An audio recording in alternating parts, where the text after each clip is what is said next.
যারা নতুন নতুন কেক বানানো শিখতে চাচ্ছেন তাদের জন্য একটাই সাজেশন করবো আর কি, ওভেন কেনার কোনো প্রয়োজন নেই। মাত্র 500 থেকে 600 টাকার একটা যদি সসপ্যান কিনতে পারেন তাহলে আপনার এরকম কালার খুব সুন্দর চলে আসবে আর কি, মানে ওভেনের মতো কালারটাও চলে আসবে, প্লাস আপনাদের খুব সহজে একটা কেকের রেসিপি শেয়ার করব।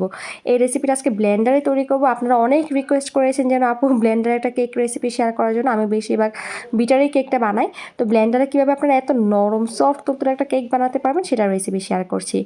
প্রথমেই রুম টেম্পারেচারে থাকা 2টা ডিম দিয়ে দিয়েছি, চিনি দিয়েছি এখানে আমি হাফ কাপ পরিমাণ, সাথে আমি এখানে তেল দিয়ে দিব হাফ কাপ পরিমাণ, এখানে 1/3 কাপ পরিমাণ ছিল, তারপর আমি আরও অল্প একটু দিয়ে দিয়েছি।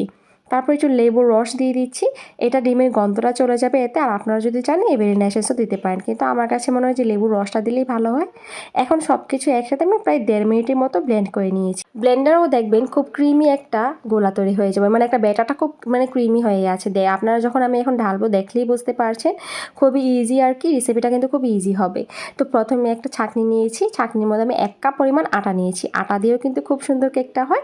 এখানে আমি ফোস্টার ক্লাক্সের একটা বেকিং পাউডার দিয়েছি, অবশ্যই একটা ভালো ব্র্যান্ডের বেকিং পাউডারই দেওয়ার চেষ্টা করবেন, এতে করে কেকটা খুব ভালো হয় আর কেকটা অনেক সফট হয়। এখানে আমি 1 চা চামচ পরিমাণ বেকিং পাউডার দিয়েছি। আর এখানে লাগবে মালটা, আমি আজকে মালটার কেকটা তৈরি করব। তো মালটার উপরে যে অংশটা থাকে না সেটা আমি এভাবে করে দিয়ে দিচ্ছি, এতে করে খুব সুন্দর একটা ফ্লেভার আসবে। যখন আপনি মানে কেকটা খাবেন মুখের মধ্যে মনে হচ্ছে মিলিয়ে যাবে, আর খুব সুন্দর একটা মালটার ফ্লেভারও আসবে। আমি কিন্তু পুরোটার উপর দিয়ে এইভাবে করে দিয়ে দিয়েছি, এতে করে খুব সুন্দর লাগবে। আর এখানে আমি একটু লেবুর উপর মানে লেবুর উপরে যেটা থাকে না সেটাও আমি অল্প একটু দিয়ে দিচ্ছি, এতেও খুব সুন্দর একটা ফ্লেভার আসবে। তো এইভাবে করে আমি দুইটাই দিয়ে দিয়েছি। এখন কিন্তু মালটার রসটা দিয়ে দিতে হবে, এখানে মালটার রস দিয়ে দিচ্ছি। এখানে প্রায় আমার যদি ধরি আর কি 1/3 কাপ পরিমাণ মতো হবে মালটার রস দিয়েছি আর কি। এখন সব কিছু একটা হ্যান্ড উইক্স দিয়ে আমি মিক্স করে নিচ্ছি, খুব ভালোভাবে মিক্স করে নেবেন, ঘুরিয়ে ঘুরিয়ে যেন সব দিক দিয়েই হয়। আমার কাছে মনে হচ্ছে ব্যাটারটা একটু মানে ঠিক আছে আর কি, এখনও মনে হচ্ছে একটু শক্ত, মানে আমার কাছে এখনও পাতলা মনে হচ্ছে না। তো এখানে আমি একটু মানে অরেঞ্জ এসেন্স দিয়ে দিয়েছি, আর আমি একটু গরম দুধ দিয়ে দিয়েছি, দিয়ে আমি আবারও একটু মানে গোলাটা গুলিয়ে নিচ্ছি। আর গোলাটা পারফেক্ট হতে মানে হতে হলে কীভাবে হবে আর কি, আপনারা কীভাবে বুঝবেন যে গোলাটা একদম পারফেক্ট আছে সেটা এখন দেখিয়ে দিচ্ছি। ঠিক এরকম হতে হবে, একদমই ভারী না আবার একদমই পাতলাও না, ঠিক এরকম হতে হবে। আশা করছি দেখেই বুঝতে পারছেন। তো এভাবে করে একটা সাইডে রেখে দিয়েছি। এখন যে আমি মোল্ডে তৈরি করব সেখানে আমি আগে থেকেই তেল দিয়ে ব্রাশ করে কাগজ বিছিয়ে দিয়েছি, এতে করে খুব সুন্দর কেকটা মানে ইজিলি উঠে আসবে আর কি। তারপর এখানে আমি দিয়ে দিচ্ছি ব্যাটারটা দিয়ে আমি 2-3 বার এভাবে করে ট্যাপ করে দিচ্ছি যেন সব বাবলস বের হয়ে যায়।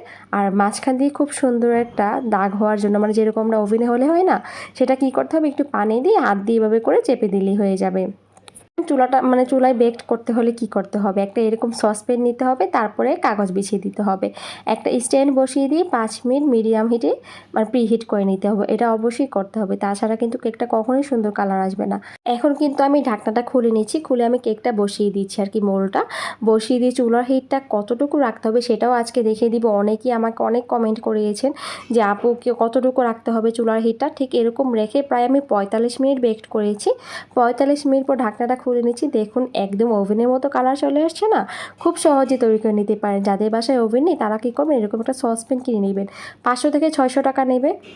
আর এই কেকটা কিন্তু আসলে চুপসে যায়নি, এখন কিন্তু ঠান্ডা হয়ে গিয়েছে পুরোপুরি। তো এখানে আমার মেয়েটা আসলে আঙ্গুল দিয়ে দিয়েছে, যাই হোক এই কেকটা কিন্তু আমি খুব ভালোভাবে কেটে নিচ্ছি। এখানে প্রায় 12 থেকে 13 পিসের মতো কেক হয়, আর এত সফট নরম তুলতুল হয়। আশা করছি যারা নতুন তারা খুব সহজেই আজকে কেকটা শিখে যাবেন বানানো, ব্লেন্ডারে এত সহজ করে বানানো যে চাইলে আপনারা সবাই পাবেন। আশা করছি আজকের রেসিপিটা অনেক বেশি ভালো লেগেছে। আজকের মতো বিদায় নিচ্ছি, আল্লাহ হাফেজ।